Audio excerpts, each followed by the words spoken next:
Now that AI agents are becoming more and more useful and more of a thing, at least for some tasks, I think it's really interesting to see how we're kind of going full circle. And here's what I mean. If we take a look at the history of computers and the internet as a whole, maybe, we could maybe draw a ease of use chart that looks something like this. Of course, this is totally made up, but you probably get my point here. We started in the 1970s or somewhere around there. Don't nail me on a specific year, but in the early days when you and me, well, I wasn't even born, but when normal households didn't even have a computer, interacting with computers was mostly text only through terminal user interfaces through the command line, essentially.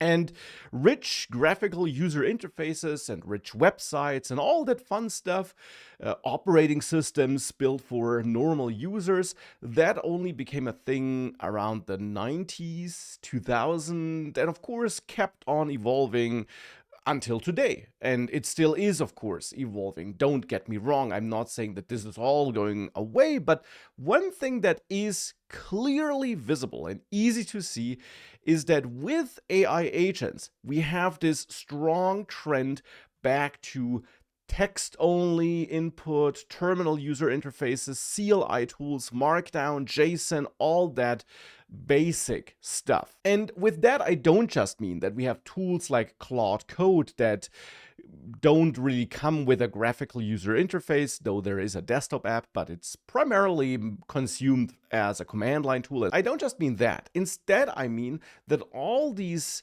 AI agents, these agentic tools, however you want to call them, really excel at interacting with other command line tools, other programs they can invoke via the command line. They want simple text, simple formatted text like Markdown. That is where they really shine. And that's why more and more companies, like for example a few hours ago when I'm recording this, Google, release more and more command line tools. Like Google released a Google Workspace CLI. Believe it or not, that didn't exist until now, and it's a tool you can use to interact with your Google Workspace services like Gmail, Google Drive through an official CLI. Now, there already were other solutions, like for example GOG CLI by Peter Steinberger, the creator of OpenClaw.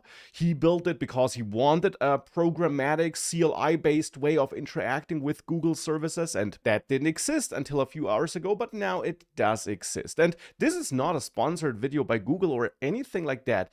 It's just interesting to see that more and more companies that offer services are releasing tools like this. MCP servers would kind of be a similar thing, though MCPs, in my opinion, have various disadvantages, and I strongly believe we'll see CLI tools and APIs, and in the end, CLI tools just wrap APIs in the future, or as the main way of consuming services through agentic tools. And here's a concrete example for what I mean.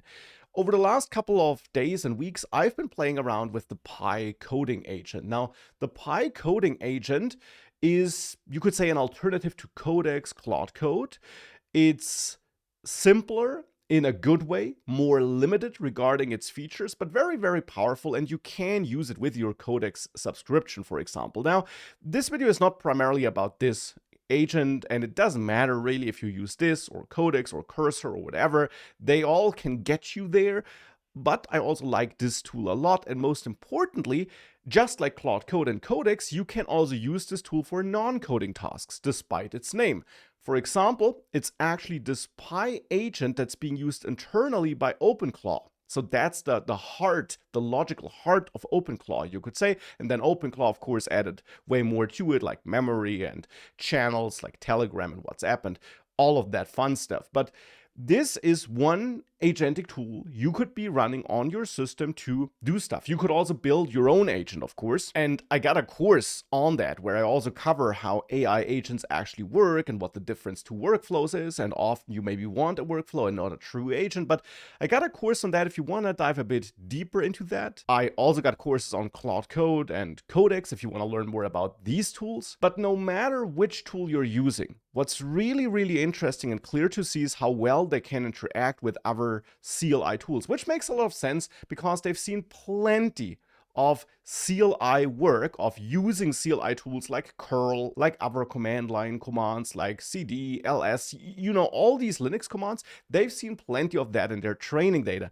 And they've not just seen standard Linux commands, which they therefore know by heart, but most importantly, they saw how to use these tools, how to chain CLI tools together, how to pipe results from one tool into another tool. They saw all of that and they excel at that. They also saw that they can use -- help to learn more about a tool, and that puts them in a great position of using new tools as well. Tools they haven't seen in their training data, like this new Google Workspace CLI, for example.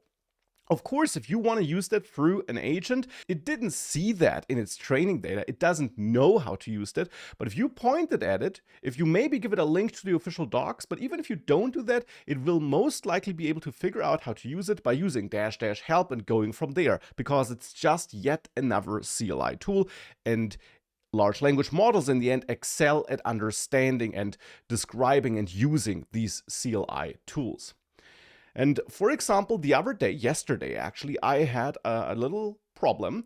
I needed to upload a PDF document to a website, and these sites that want you to upload a bunch of documents all in one document, and that document must not exceed 5 megabytes in size. Yeah, I was on one of those sites, and naturally I had to compress that PDF document. Now, I could have tried to find a website that does it for me. I'm not a huge fan of uploading my stuff to some random website though, so yeah, not sure.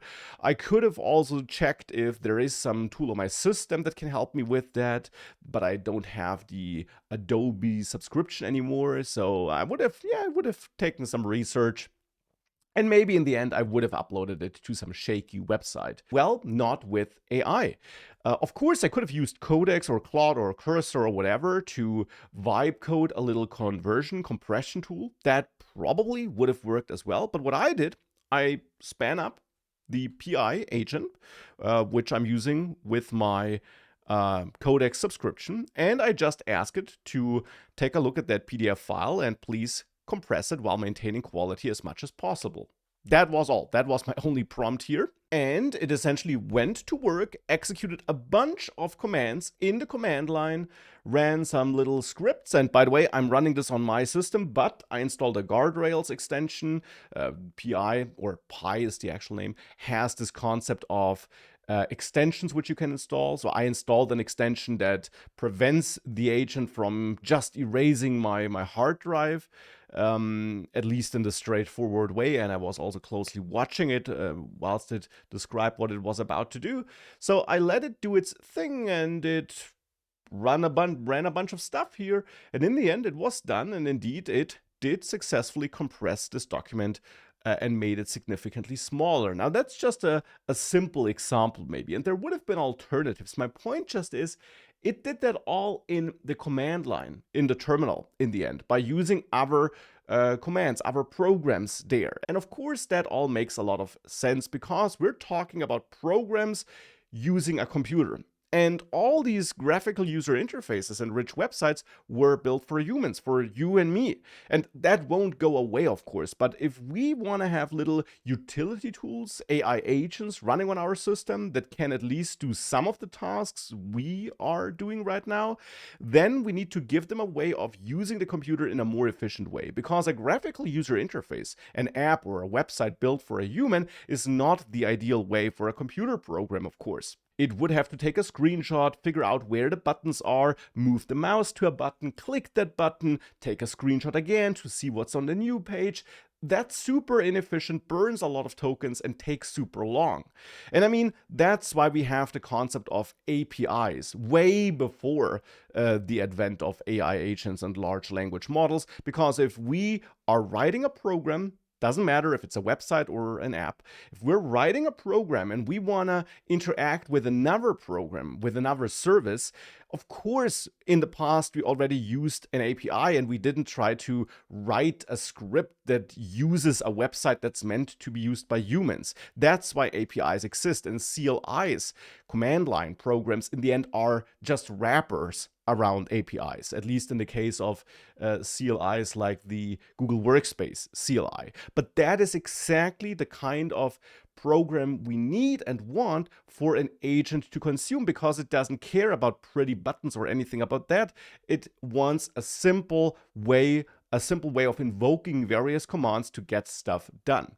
And that is why this makes sense. That's also, of course, why we have markdown being more important now than ever, and why most documentation pages already offer a little copy button like this, which makes it easy to copy the content as markdown so that you can paste it into your favorite large language model chat session or coding tool.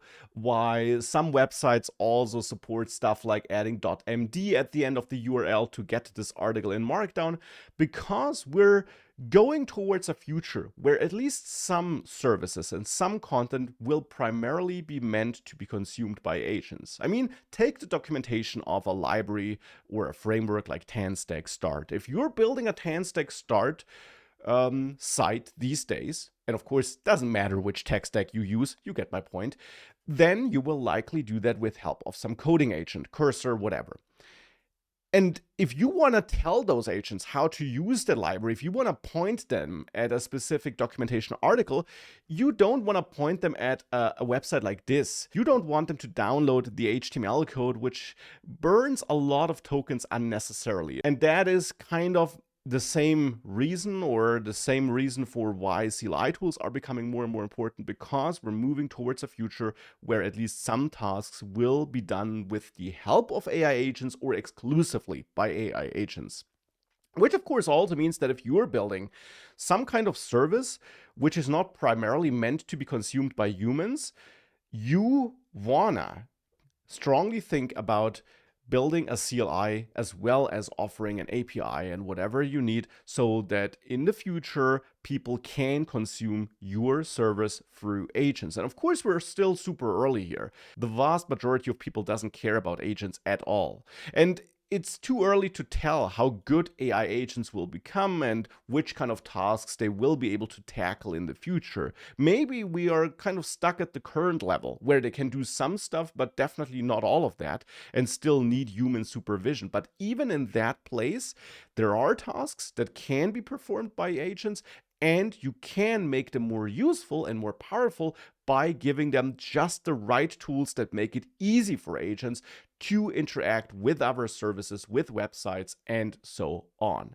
And that's why we're kind of going full circle. Obviously, that does not mean that the graphical user interface and websites are going away, and there will probably always be apps or websites that are meant to be consumed by humans that don't really make sense to be consumed by agents.